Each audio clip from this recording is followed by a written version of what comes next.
감사합니다. 앞뒤 좌우 보시면서 인사하시겠습니다. 예, 감사합니다. 이스라엘 백성이 출애굽을 하고 광야에서 40년간 살게 되는데요. 40년간의 삶을 고린도전서에서 기록할 때 뭐라고 표현하냐 하면 10번이나 원망하고 저주한 것으로 하나님 앞에 대한 깊은 탄식 속에서 살아갔던 삶으로 불평, 원망이 가득한 삶으로 성경은 기록하고 있습니다. 왜 그랬을까? 하나님에 대한 깊은 성찰이 없었기 때문입니다. 하나님이 출애굽하는 과정에서 10가지 기이한 일을 보이셨고 홍해를 갈라 바다를 마른 땅처럼 지나가게 하셨고요. 그리고 광야에서는 반석에서 물을 내셔서 마시게 하셨고 만나와 메추라기를 통해 풍족하게 하셨고 부족함이 없게 하셨는데 그럼에도 불구하고 어려울 때마다 감사한 게 아니라 어려울 때마다 하나님 앞에 올바르지 못한 원망의 태도, 불평의 태도를 가지고 하나님 앞에 결국은 광야에서 다 무너지고 마는 그런 모습을 성경은 기록합니다. 놀랍게도 오늘 읽은 데살로니가 전서 상황도 그다지 좋은 상황은 아니었던 것 같습니다. 그래서 데살로니가전서 2장 14절 보시면요, 형제들아 너희가 그리스도 예수 안에서 유대에 있는 하나님의 교회들을 본받는 자 되었으니 그들이 유대인들에게 고난을 받은 것과 같이 너희도 너희 동족에게 동일한 고난을 받았습니다. 무슨 얘기냐면 고난 속에 있었습니다. 그러면 고난 속에 있으면요 원망이 나올 수밖에 없는데 그런데도 원망하지 않고 감사하는 태도가 있었던 거죠. 3장 4절에도 보면 우리가 너희와 함께 있을 때 장차 받을 환난을 너희에게 미리 말하였는데 과연 그렇게 된 것을 너희가 아느니라. 고난 환난을 경험하며 살아갔습니다. 대단히 어려운 삶을 살아갔겠죠.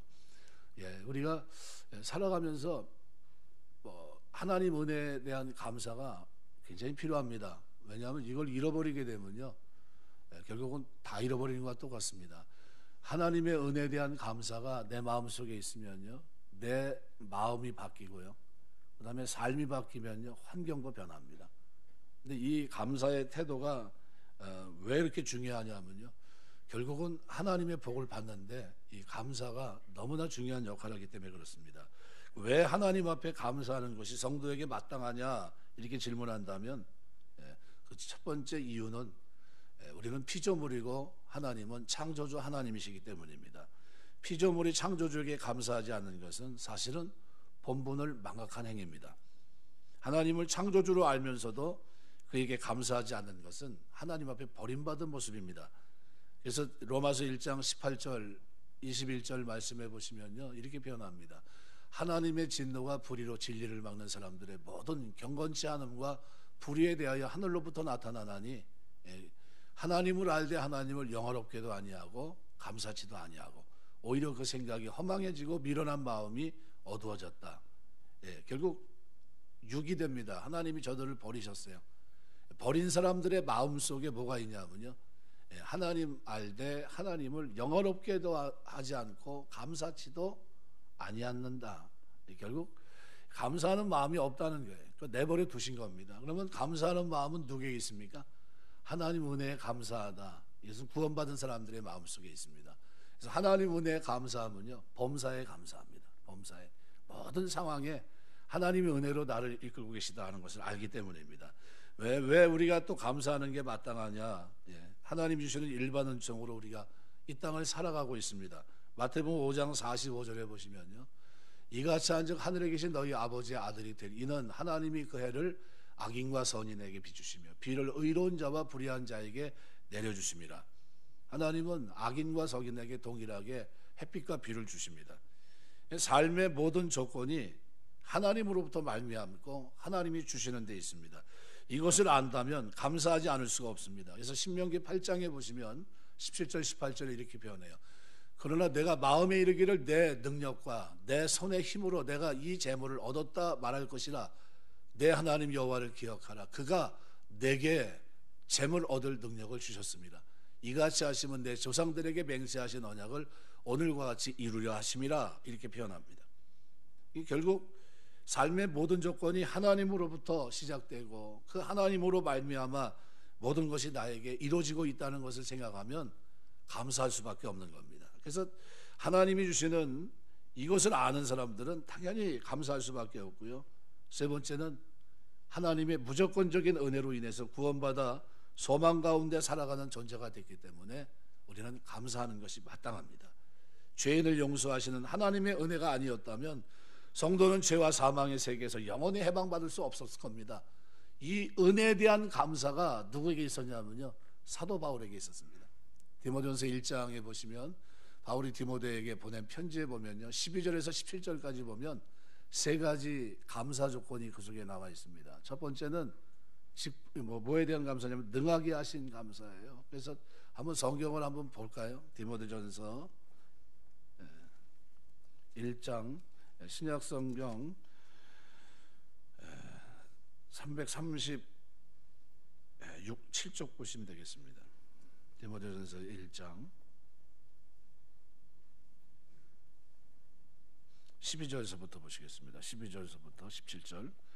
나를 능하게 하신 그리스도 예수 우리 주께 내가 감사함은, 뭐 때문에 감사합니까? 능하게 하셨기 때문에. 나를 충성되이 여겨 내게 직분을 맡기심이니. 두 번째가 뭡니까?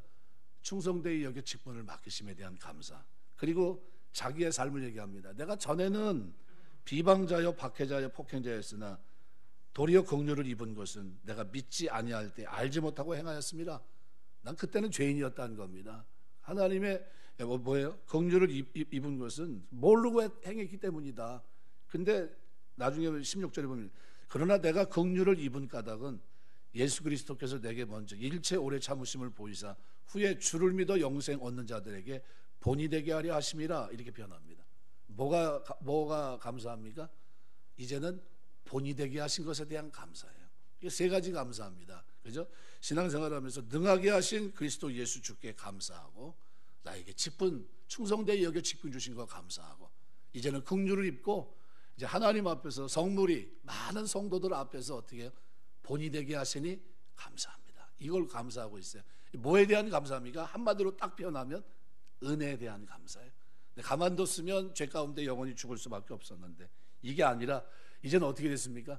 이제 하나님의 은혜로 능하게 하셨고, 능하게 하나님의 손에 붙들림마다 살아계신 천국을 소개하고 알리고 복음을 전한 사람이 되게 하고, 그리고 충성되게 직분을 맡기신 거, 이방인에 대한 직분이죠.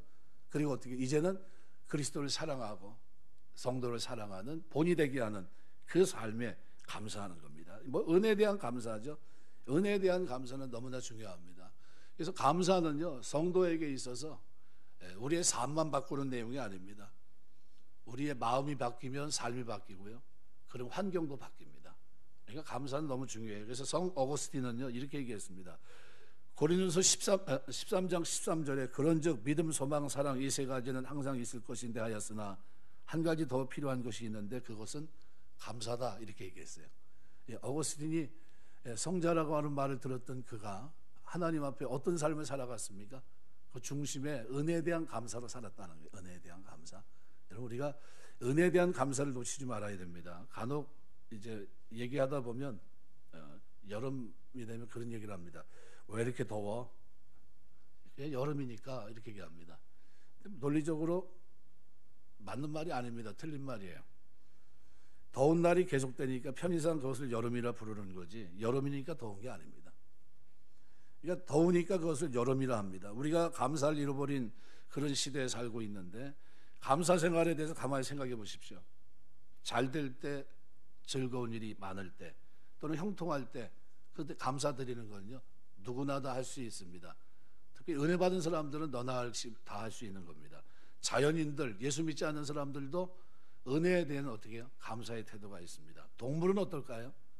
동물도 마찬가지입니다. 자기가 어려운 환경 속에 있을 때 그 자기를 걷어주고 뭐 살려주고 같이 성장했던 그런 경우는요, 나는 그 사자가 개를 자기 어미로 보고 막 그냥 가만히 있는 걸 보고서 깜짝 놀랐습니다. 어떻게 저런 일이 일어날까? 근데 새끼 때 사자 새끼가 그 어미한테 버림받아 이제 뭐 방법이 없는데 그걸 유기된 그 사자를 데려다가요, 그 개 젖을 물린 겁니다. 그리고 컸어요, 같이. 그리고 이제 떨어졌는데 한 몇 년 있다가 그 사자가 성경이 완전히 컸죠. 사자의 풍채를 가지고 이제 걷는데 말 그대로 동물의 재앙 아닙니까? 근데 그 개를 봤는데요, 알아봅니다. 그리고 그 개를 진짜 뭐 누구보다도 더 따뜻하게 부비고 이런 모습을 보는데, 야, 저렇구나. 동물도 은혜에 대해서 감사할 줄 알아요. 네, 동물도. 네, 자꾸 우리 요 바깥에 이제 고양이 때문에 제가 이제 고양이 먹이를 이렇게 갖다 주는데요. 들고양이는 눈 마주치는 것도 되게 경계합니다. 먹으면서도 앞뒤를 쳐다보면서 먹는 고양이인데요. 눈이 몇 번 마주친 적이 있어요. 그런데 제가 이제 갖다 주니까 멀찌감치 가다가 돌아와서 먹고 가고 그럽니다. 저 사람이 밥 주나 보다. 네, 우리 집사람이 이제 자꾸 이제 밥을 갖다 주고 하면서 이 주변에 들고양들이 와서 먹고 가고 그걸 이제 하고 있는데요. 다 은혜, 짐승은요, 은혜에 대해 감사합니다. 예, 우리 여느 본문에 기록되어 있는 여기 성경의 논리는 감사하니까 잘 되는 겁니다. 예, 감사하니까. 그러니까 행복하니까 감사한 게 아니고 감사하니까 행복하게 되는 겁니다. 오늘 우리에게 범사에 감사라고 했는데 모든 상황 속에서 감사라는 거예요. 모든 상황. 성공할 때도 감사해야 되겠지만 실패할 때도 어려울 때도, 그죠?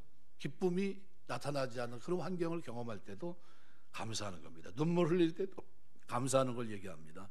고난, 환난, 질고, 괴로움 이런 때도 감사하는 걸 얘기합니다.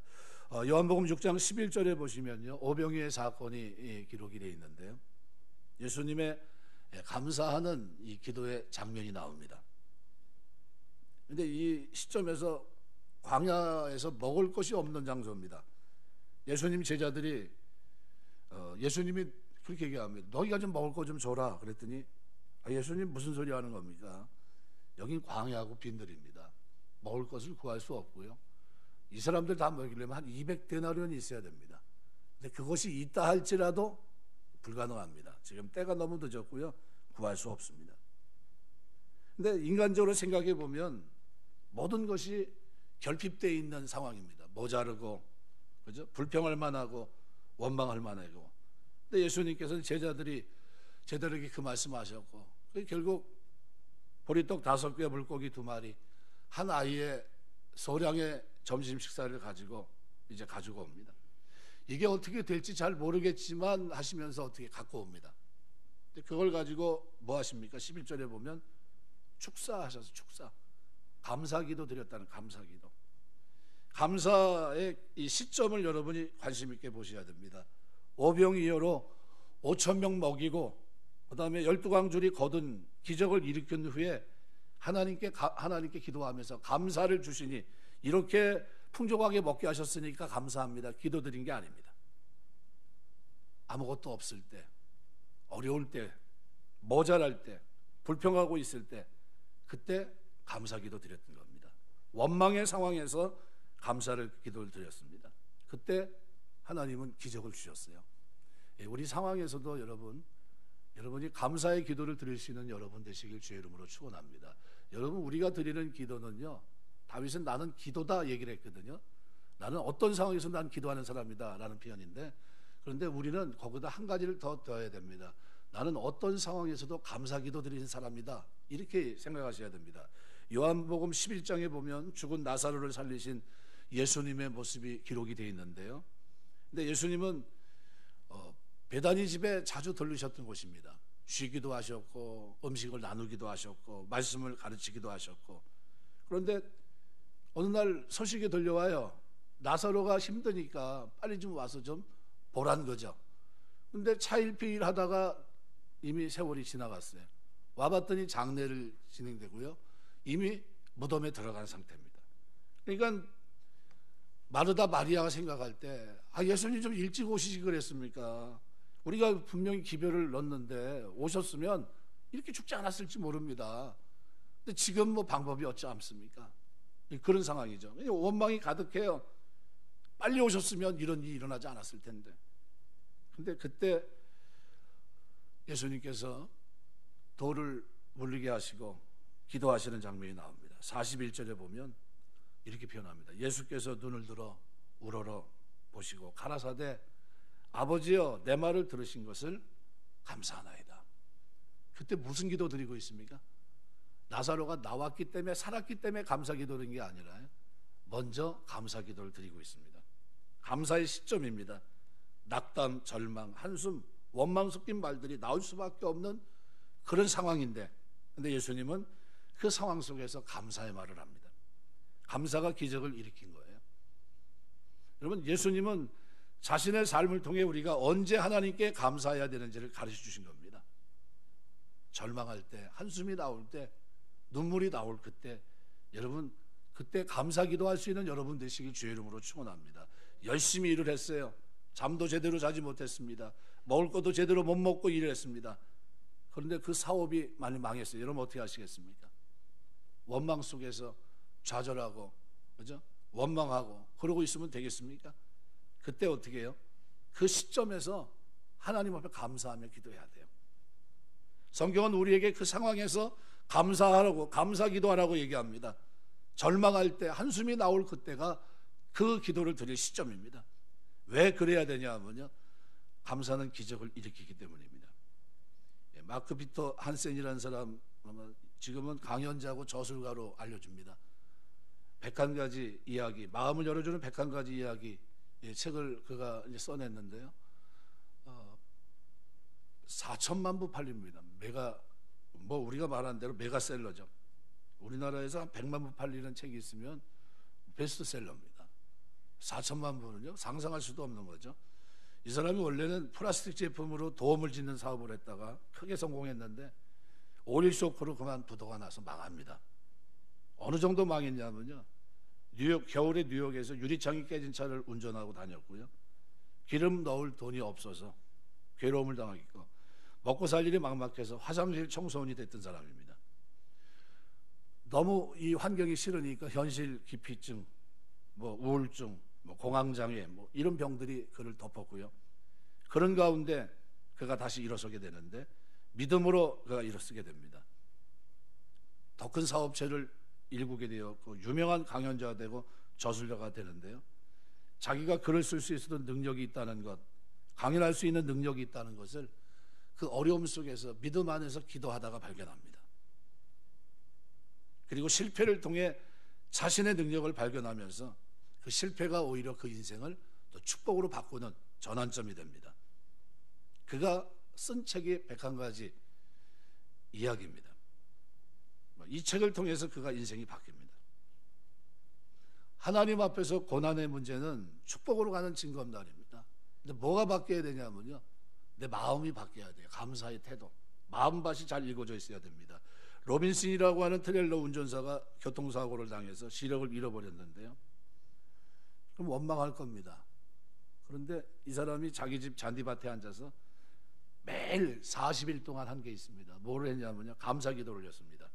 뭐라고 기도했냐면, 하나님 그래도 목숨 건져주신 거 감사합니다 기도했고요, 나의 눈이 지금 이렇게 됐지만 그럼에도 불구하고 이것 때문에 내가 하나님 앞에 기도하고 하나님 앞에 가까이 가게 됐으니 감사합니다. 그러면서 감사 기도하면서 찬송하면서 하나님께 영광을 돌렸습니다. 그런데 40일 동안 매일 저녁마다 하나님 앞에 매달려 기도하고 하는데 눈이 치료가 된 거예요. 감사가요, 하나님의 능력을 가져오는 기적을 일으킨 겁니다. 그래서 감사할 수 없는 조건에서 감사하는 것은 너무나 중요합니다. 제가 일부 예배 때는 예배 드리기 전에 앞에서 찬송하시는 분들이 없으니까 제가 얘기를 했는데, 송명희 시인의 나라고 하는, 그걸 한번 올려주시면 좋을 것 같아요. 저걸 쭉 읽어보시면 좋을 것 같아요. 뇌성마비 장애인입니다. 걷지도 못하고 말도 제대로 못하고요, 7살까지 누워 있었고 10살 돼서 겨우 숟가락 간신히 들 수 있었고요, 폐결핵입니다. 아버지는 폐결핵으로 걸려서 말 그대로 집은 가난한 집이고, 인생 자체가 뭡니까? 자살 기도도 몇 번 했고, 삶이 원망으로 가득한 삶입니다. 제가 이제 강도사가 돼서 그때 신방을 가면 지금은 천국 갔어요. 걷지 못하는 사람이 하나 있었는데, 집사님, 권사님 이제 둘째 아들인데요. 들어가면 냄새가 확 납니다. 네, 바닥을 이렇게 기어다니고요. 네. 그때가 일주일에 한 번은 꼭 가서 예배를 드려야 되는데요. 예배 드리고 나면 또 밥도 주세요. 식사하고 가라고. 네, 그랬던 기억이 있는데, 그 아이죠. 정혁이라고 하는 그 아이하고 붙잡고서 일주일마다 가서 너 성경 몇 번 봤니? 성경은 몇 장 봤니? 그래, 기도는 많이 드리고 있니? 뭐 이런 얘기를 그때마다 하는 거예요. 일주일마다 한 번씩. 지금도 잊혀지질 않는데요. 예, 그럼 그 권사님을 감사하다고 하면서 또 같이 식사도 하고, 아주 냄새가, 여러분 뭐 집에서 애완견 키우시는 분들은 자기 사랑하는 개니까 잘 모르겠지만 전혀 관계없는 사람이 들어가면요, 이상한 냄새가 난다 이렇게 느끼죠. 근데 뭐 거동이 안 되니까요, 이렇게 기어다닙니다. 예, 그러니까 뭐 굉장히 뭐 냄새가 안 좋은데, 그런 곳에서 그 아이가 얼마나 힘들었겠습니까? 근데 그 아이가 예수 영접하고요, 진짜 누구보다도 성경을 많이 가까이 대했고요, 진짜 내가 봐도 순수한 그런 모습으로 신앙생활하다가 결국 점점점 근육이 축소되는 겁니다. 축소돼서요, 그 뼈만 남아요. 그리고 걷질 못하고 그런 적인데, 지금도 생각하면 그때 장면이 생각이 나는데요. 이 성명희 시인이 바로 그렇게 됩니다. 그 어려운 때 하나님 만나게 됩니다. 뭐가 바뀌었냐면요, 생각이 제일 먼저 바뀌어요. 생각이 하나님 은혜 감사하다. 이게 그 마음속에 자리를 딱 잡으니까요, 하나님 은혜 감사하니까요, 그 다음에 뭐예요? 삶이 바뀝니다. 그리고 인생이 바뀌고 운명이 싹 바뀌어요. 변화된 이후 지은 시들이 사람들에게 감동을 주게 됐는데요, 그 시가 나라고 하는 제목이십니다. 아마 대한민국에 지어진 교회 가운데 저 찬양 부르지 않은 교회는 하나도 없을 겁니다. 저는 청년 때 송명희 시인이 와서 간증 집회하는데 그 자리에 있었어요. 실제로 봤는데요, 그냥 휠체어에 탔는데도 뒤로 자꾸 제게 정상적으로 그냥 가만히 앉아있지도 못하더라고요. 그런 상황에서 하나님 앞에 감사합니다. 나 가진 재물 없으나, 남이 가진 지식 없으나, 남에게 있는 건강이 있지 않으나, 나 남이 없는 것 있으니, 나 남이 못한 것을 보았고, 남이 듣지 못한 음성 들었고, 남이 받지 못한 사랑받았고, 나 남이 모르는 것 깨달았으니, 공평하신 하나님이 나 남이 가진 것 없지만 공평하신 하나님이 나 남이 없는 것 갖게 하셨네. 뭐가 사라졌습니까? 원망, 불평이 사라진 겁니다. 마음에서. 하나님 은혜에 감사하니까요, 그 다음에 있는 것 가지고 감사하기 시작합니다. 그 인생이 바뀌었어요. 그리고 이렇게 결단합니다. 내가 비록 지금 이러한 모습이지만 이 지혜로도 하나님 앞에 감사하는 삶을 살겠다. 그리고 그 인생이 바뀝니다. 여러분, 감사 조건이 참 많잖아요. 살아가면서 여러분 마음에 하나님 은혜 감사하다, 이게 여러분 마음에서 떠나지 않게 되시길 주의 이름으로 축원합니다. 이게 중심이에요. 우리 삶의 중심. 하나님 은혜 감사하다. 디모데전서 1장에서 얘기한 게 바울이 뭐라고 얘기합니까? 하나님 은혜 감사하다. 이게 바울의 입장이에요. 디모데에게 보낸 편지에서. 우리는 하나님께 보통 이런 기도를 드립니다. 하나님, 내 환경이 어렵습니다. 진짜 힘듭니다. 눈물이 절로 나오고 너무나 고통스럽습니다. 이 어려운 환경을 고쳐주십시오. 이 환경을 좀 바꿔주십시오. 평탄함을 주십시오. 이렇게 얘기할 수 있습니다. 근데 가만히 생각해 보면 하나님은 환경이 바뀌기 위해서 기도하기 전에 내가 먼저 변하라고. 그래서 로마서 12장은 그렇게 말합니다. 너희 몸과 마음, 그죠? 뭐가 바뀌어야 됩니까? 마음이 바뀌어야 돼요. 마음이 변화를 받아. 하나님이 내 마음이 먼저 바뀌기를 원하십니다. 하나님께서 내게 말씀하신 대로 내 인생에서 내 마음이 먼저 바뀌면, 그러면 내가 어떤 상황에서도 감사할 수 있는 사람이 되게 됩니다. 이걸 먼저 놓고 기도해야 돼요. 하나님, 내 마음을 바꿔주십시오. 내 생각이 잘못됐다면 바꿔주시고, 그리고 이 생각이 온전하다면 내가 감사로 기도할 때마다 내 마음과 생각을 지켜주십시오. 이렇게 살 수 있도록 감사의 자세를 잃어버리지 않고 살아낼 수 있도록 나를 붙들어 주십시오. 이게 오늘 교동문 속에 있는 겁니다. 아무것도 염려하지 말고 오직 모든 일에 기도와 간구로 너희 구할 것을 감사함으로 하나님께 아뢰라. 그러면 모든 지각에 뛰어난 하나님의 평강이 그리스도 예수 안에서 너희 마음과 생각을 지키시리라. 여러분, 우리 마음과 생각은요, 우리가 어떤 태도를 가지고 사냐에 따라서 환경이 바뀌는 겁니다. 우리는 환경이 바뀌기를 기대합니다. 그러나 그보다 먼저 바뀌어야 될 것이 있다면 뭡니까? 내 마음이에요. 하나님의 은혜로 감사할 수 있는 마음으로 바꿔달라고 기도하셔야 됩니다. 내 생각이 먼저 바뀌어야 돼요. 불평 대신에 감사의 마음을 가져야 됩니다. 절망 대신에 감사의 태도를 가지고 살아야 됩니다. 인식의 전환이 돼야 됩니다. 환경이 바뀐다고 해서 나의 삶이 행복한 것이 아닙니다. 환경이 어떻든 간에 내 마음이 먼저 하나님의 은혜에 감사하는 이 마음을 가지고 이 마음이 바뀔 때 내 인생이 달라지고 하나님이 주시는 행복과 축복을 경험하게 되는 겁니다. 시편 140편에 보면 이 악한 원수들에서 건져주기를 비는 다윗의 기도가 나와 있는데요, 12절 13절에 보면 내가 알거니와 여호와는 고난당하는 자를 변호해 주시며 궁편자에게 정의를 베푸시리이다. 진실로 의인들이 주의 이름에 감사하며 정직한 자들이 주의 앞에 살리이다. 의인들을 뭐라고 표현합니까? 주의 이름에 감사하며. 여러분, 우리가 하나님 주의 이름 쉔이라는 단어는요, 그 존재가 가지고 있는 모든 능력, 성품, 모든 걸 다 포함한 겁니다. 그 이름에 감사하는 거예요. 여러분, 내가 예수를 믿게 된 이 하나님 은혜에 감사하는 게 여러분 마음 중심에 있어야 됩니다. 시편 109편 30절 31절에 보면요, 이렇게 표현해요. 내가 입으로 여호와께 크게 감사하며 많은 사람 중에서 찬송하리니 그가 궁핍한 자의 오른쪽에 서서 그의 영혼을 심판하라는 자들에게 구원하실 것이미로다. 이 무슨 얘기냐면요, 너무나 힘든 상황에 지금 시인이 있습니다. 하나님 앞에 어떻게 해요? 나 좀 내가 뭐 잘못한 게 있는지 보십시오. 판단해 보십시오.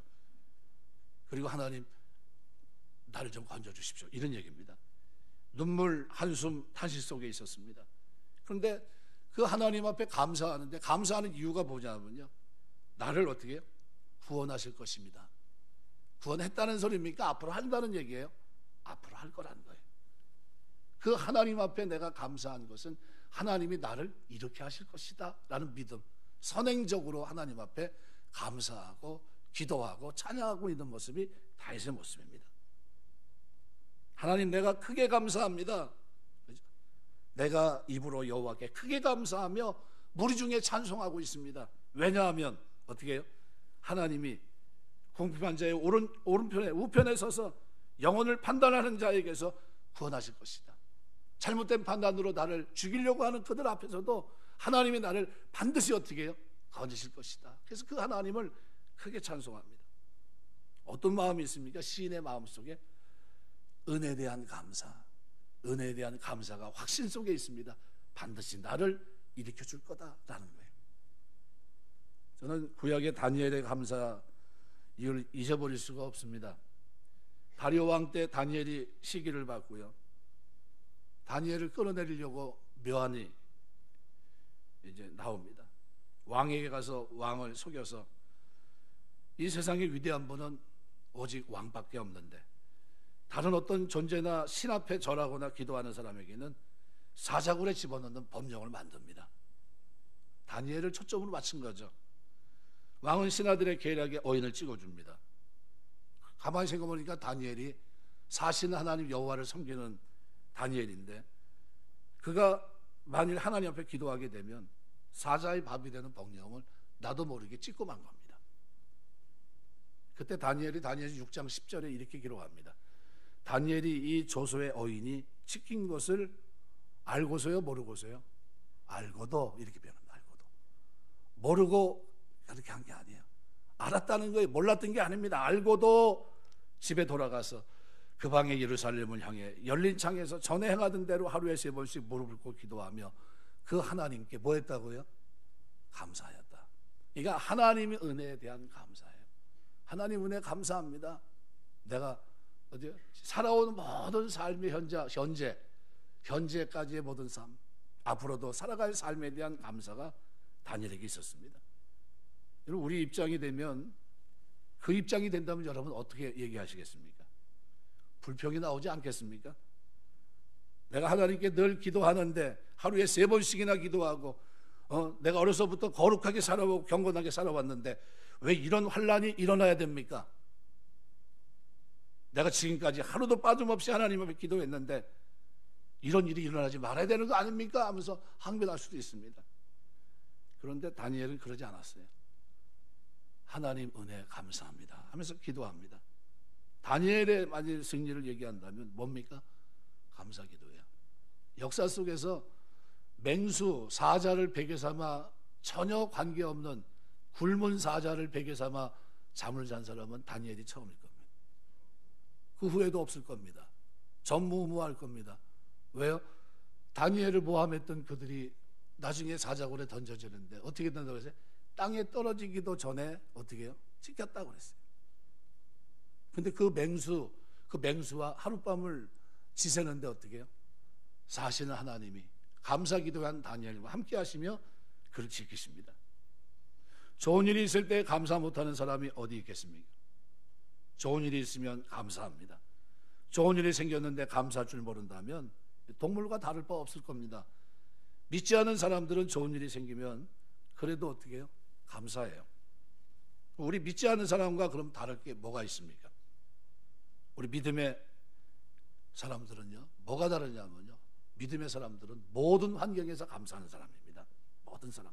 그러니까 내가 지금 고난을 당한다 할지라도, 문제를 만난다 할지라도 그 너머에 하나님께서 내게 주신 축복의 역사를 믿음으로 바라볼 수 있어야 됩니다. 그렇다면 우리가 경험하는 눈물의 고난에도 우리는 감사할 수 있습니다. 하나님 앞에 오히려 하나님, 나의 문제 때문에 내가 감사드립니다. 나의 괴로움, 슬픔, 나의 한탄, 고통, 이 질고 때문에 감사드립니다. 이런 고백을 드려야 되지 않겠습니까? 그래서 은혜 받고도 감사할 줄 모르는 사람을 빗대어서 세네카는 배은망덕이라는 표현으로 이렇게 표현합니다. 자기 신세를 부인하는 사람은 배은망덕하고 그 신세를 감추는 사람도 배은망덕하며 그 신세를 잊어버린 사람은 더욱 배은망덕하다. 그럼 우리는 어떤 사람이 되어야 됩니까?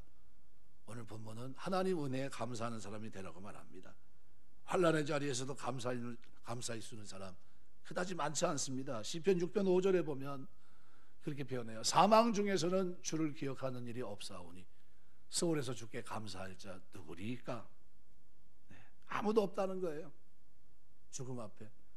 여러분, 우리가 살아가면서 마지막 순간 여러분이 하나님 은혜 감사합니다, 마침표를 그렇게 찍을 수 있다면 성공한 거예요. 오늘 누가 그 감사의 태도를 가지고 살아갑니까? 사도 바울이 일생을 살면서 하나님 은혜 감사하다, 하나님 은혜 감사하다, 나의 다 된 것 하나님의 은혜로 되었고 내가 다른 사람보다 더 많이 수고한 건 내가 아니라 나와 함께한 하나님의 은혜다 하면서 어떻게 해요? 그 은혜에 대한 감사의 태도를 잊지 않습니다. 에베소 5장 20절에서 바울은 에베소 교인들에게 범사에 우리 주 예수 그리스도의 이름으로 항상 아버지 하나님께 감사하고, 무슨 얘기입니까? 자기가 그렇게 살았고 그렇게 살기를 독려하고 격려하고 있는 겁니다. 하나님 앞에 그리스도의 이름으로 항상 아버지 하나님 앞에 감사하며 살아낼 것을 얘기하고 있는 겁니다. 그래서 감사는요, 우리 내면을 바꿉니다. 환경을 바꾸는 게 아니라 먼저 우리의 속사람을 바꿔요. 거듭난 속사람이 우리의 은혜에 감사하는 그 태도로 살게 하시고요, 감사는 그렇게 사는 그들에게 하나님은 삶의 질을 바꿔버리고요, 그런 다음에 하나님은 우리 삶을 축복의 삶으로 바꿔버리십니다. 마태복음 26장 26절 27절에 보면 우리가 알고 있는 성찬식인데요, 이렇게 표현합니다. 그들이 먹을 때 주께서 떡을 가지사 축사하시고 떼어 가라사대, 무슨 감사기도 하신 겁니다. 27절에도 또 잔을 가지사 감사기도 하시고 그들에게 주시며 이르시되 너희가 다 이것을 마시라. 여러분, 십자가 지시기 전 마지막에 주님이 뭐하고 계십니까? 감사기도 하세요. 무슨 내가 지금 죽어야 돼, 나 이제 너희를 위해서 죽을 거다, 그런데도 거기서 마지막 뭐하고 있어요? 감사기도 하고, 감사기도. 그게 예수님입니다. 사무엘하 7장 18절에서 29절에 보면 여러분이 잘 알고 있는 다윗이 그런 얘기를 합니다. 여호와 앞에 들어가 앉아 이르되 주 여호와의 나는 누구오며 내 집은 무엇이고 한데 나를 여기까지 이르게 하셨나이까. 여러분 18절 말씀인데요, 이게 무슨 얘기냐면요, 성전 건축에 대한 다윗이 소원이 있었는데 하나님이 거절합니다. 그런 후에 하나님 앞에 드린 기도예요. 소원이 관철되지 않았어요. 그런데 지금까지 베푼 하나님의 은혜를 생각해 보니까요, 감당할 수 없어요. 너무 감사하다. 그래서 그 고백을 드리는 겁니다. 그 고백이 18절, 내가 누구며 내 집이 뭔데 나로 이르게 하셨나이까. 무슨 상황입니까? 현재 그 상황, 기도응답이 안 됐는데도 하나님의 뜻을 난 너 받아들일 수 없어 그랬는데도 하나님 앞에 무슨 태도가 있어요? 감사합니다. 감사합니다. 여기까지 온 게 누구 은혜입니까? 하나님의 은혜입니다. 내 집이 뭐고 나는 뭡니까? 내가 누굽니까? 하나님의 은혜로 여기 쓴 거 아닙니까? 이 얘기하고 있어요. 그걸로 끝났나요? 아니요. 23절에 보면요, 땅의 어느 한 나라가 주의 백성의 이스라엘과 같으리이까 하나님이 가서 구속하사 자기 백성으로 삼아 주의 명성을 내시며 그들 위해 큰 일을, 주의 땅을 위해 두려운 일을 애국과 많은 나라들과 그의 신들에게 구속하신 백성 앞에 행하셨사오니. 누굽니까? 과거 역사 속에 축복하셨던 하나님의 은혜, 선조들에게 베푼 그 은혜에 감사의 태도입니다. 과거를 기억하면서 감사하고 있어요. 우리가 보면 이거 좀 정신적으로 문제 있는 거 아니야? 그런데 그 중심에 하나님을 향해서 뭐가 있어요? 현재 은혜에 감사, 과거에 조상들과 함께 하시며 건져주시고 은혜 베푸신 그 하나님 앞에 감사가 있고요. 그걸로 끝났나요? 아니요. 미래에 대한 감사가 있습니다. 29절에 보면요, 이렇게 표현해요. 이제 청하건대 종의 집에 복을 주사 주 앞에 영원히 있게 하옵소서. 주 여호와께서 말씀하셨사오니 주의 종의 집이 영원히 복을 받게 하옵소서 하니라. 뭡니까? 미래에 대한 겁니다. 미래에도 영원히 감사하며 살게 하옵소서. 이 기도를 드린 거예요. 멋있지 않습니까? 말씀을 맺겠습니다. 다윗이 드린 이 기도는요, 현재 감사, 과거의 은혜 감사, 미래 베푸실 은혜에 대한 감사, 이거 확신이에요. 아직 이루어지지 않았지만 이대로 될 줄 믿습니다. 내가 지금 누리는 이걸 보니까, 과거에 베푸신 은혜를 보니까 미래에도 종의 집이 영원히 복을 받을 줄 믿습니다 라는 고백이에요. 근데 그 중심에 뭐가 있어요? 하나님 은혜에 감사해요. 하나님 은혜에 감사합니다. 이게 있는 거예요. 근데 이 은혜가 누구에게 있었습니까? 신약으로 탁 넘어오니까요, 오늘 사도 바울에게 있었던 겁니다. 하나님 은혜에 감사합니다. 내가 뭡니까? 그러면서 하나님 은혜에 감사해서 사도 바울이 디모데서 1장 12절 디모데에게 보낸 편지에서 능하게 하신 우리 주 예수 그리스도께 감사, 나에게 직분 주신 하나님 앞에 감사, 그걸로 끝납니까? 그게 아니라 전에는 긍휼을 내가 입지 못했는데 이제 긍휼하심을 입고 이제는 많은 사람들 앞에 본이 되게 하시니 감사합니다. 그렇게 살게 하시니 감사합니다. 믿음의 본이 되고 사랑의 본이 되고 살아가는 삶의 본이 되게 하시니 감사합니다. 이것이 사도 바울의 삶이고요. 이 메시지를 통해서 오늘 성도들에게, 오늘 예수님은 그렇게 말합니다. 공관복음 사복음서를 통해서 내가 감사한 시점을 보라는 거예요. 언제 감사했는지, 이루고 난 후인지 아니면 어려운 상황 속에서 그 기도를 드렸는지. 성경은 놀랍게도 어려운 상황 속에서 우리 주님도 계속해서 감사 기도를 드렸고요. 그 중심에는 뭐가 있을까요? 하나님 은혜 감사예요. 그럼 우리가 살면서 여기 마음판에 뭐가 항상 새겨져? 하나님 은혜 감사, 하나님 은혜 감사. 이게요, 저와 여러분 마음속에 늘 새겨져 있게 되시길 주의 이름으로 축원합니다. 이것이 뭘 바꿔요? 이 태도가 뭘 바꿔요? 내 삶의 질을 바꿉니다. 내 삶에 하나님의 능력을 불러와요. 감사하는 그에게 하나님의 축복이 임하고요, 감사하는 그에게 우리가 상상한 것 이상의 놀라운 복이 미래. 그래서 가장 좋은 성구가 뭡니까? 마지막에 얘기했는데 종의 집이 영원히 복을 받게 하옵소서. 그렇죠? 지금도 감사하지만, 과거도 감사했지만 앞으로도 감사하며 살 수 있도록 축복하옵소서, 이런 얘기입니다. 이 축복이 주의 전을 출입하는 여러분의 가정 속에, 믿음 생활 속에, 감사로 마음이 바뀐 여러분의 삶 속에 놀라운 축복으로 임하게 되시길 주의 이름으로 축원합니다. 기도하겠습니다.